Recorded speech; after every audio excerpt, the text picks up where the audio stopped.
நம்ம இப்போ இனிப்பு கோதுமை தோசை போட போகிறப்ப அதுக்கு வெல்லம் வந்து 1.5 டம்ளர் எடுத்து பாவு நிறுத்து வச்சுருக்கேன்.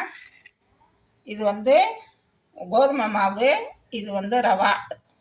கோதுமை மாவு 1.5 டம்ளரு, ரவா வந்து ஒரு 2 ஸ்பூனு, அப்புறம் தேங்காய், பாதாம், அக்கிரூட்டு பருப்பு, இது போட்டிருக்கோம், முந்திரி, ஏலக்காய் எல்லாம் இதில் போட்டிருக்கோம். ஒரு பிஞ்சி உப்பு போட்டுருவோம்.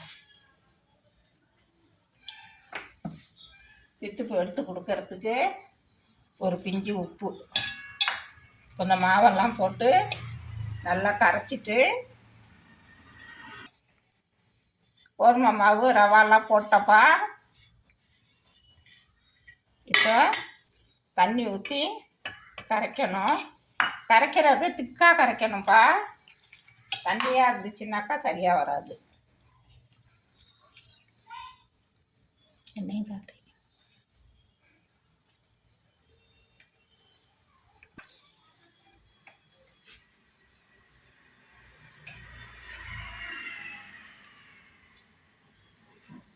கட்டி இல்லாமல் கரைச்சிட்டு இந்த பாதாம், பிஸ்தா, அக்ரூட்டு எல்லாம் வச்சுருக்கோம். முந்திரி பருப்பு, தேங்காய், ஏலக்காய், ஒரு பிஞ்சு உப்பு போட்டாச்சு. கேமரா பாரு போட்டாச்சு.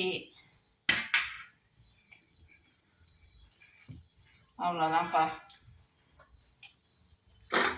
ஒரு கரண்டி எடுங்க.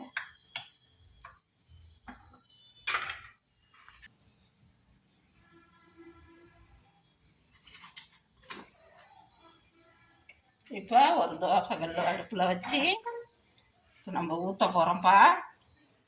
இப்படி தான் இந்த திட்டத்தில் தான் இருக்கணும் மாவு. ஏன்னு கேட்டால் தண்ணியாக இருந்துச்சுன்னா தோசை நல்லா வராது.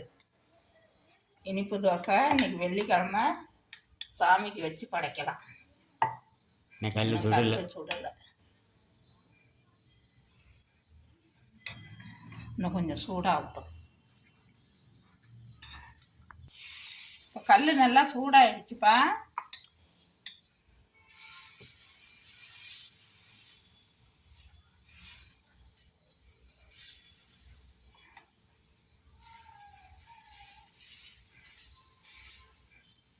இது எல்லாரும் சாப்பிட்லாம்ப்பா.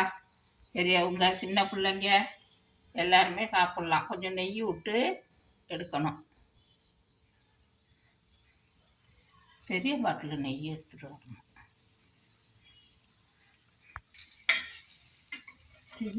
கம்மியாக இருக்கணும் டீ.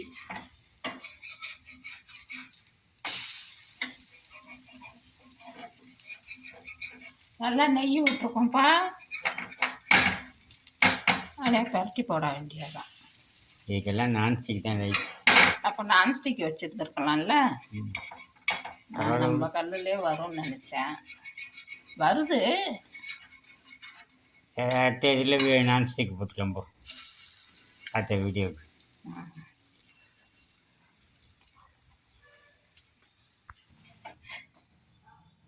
இதே போல் நீங்களும் செஞ்சு சாப்பிட்டு பாருங்கப்பா. நல்லா டேஸ்ட்டாக இருக்கும். எல்லாரும் சாப்பிட்லாம். அடுத்த எதுவும் ஊற்றுவோம். ஒன்று ஒன்றாவே ஊற்றுவோம்.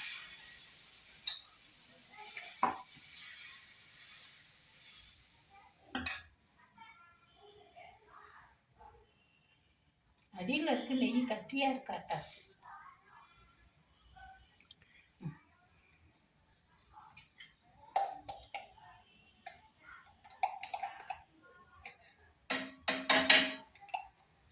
இது நெய் விட்டு தான்ப்பா சுடணும். அப்போ தான் நல்லா சாப்பிட்றதுக்கு வாசனையாக இருக்கும். வரவும் மாட்டேங்குது.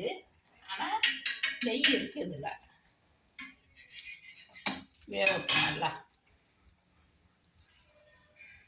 இதே மாதிரி நீங்களும் செஞ்சு சாப்பிடுங்கப்பா. நல்லா பொச பொசன்னு இருக்குது.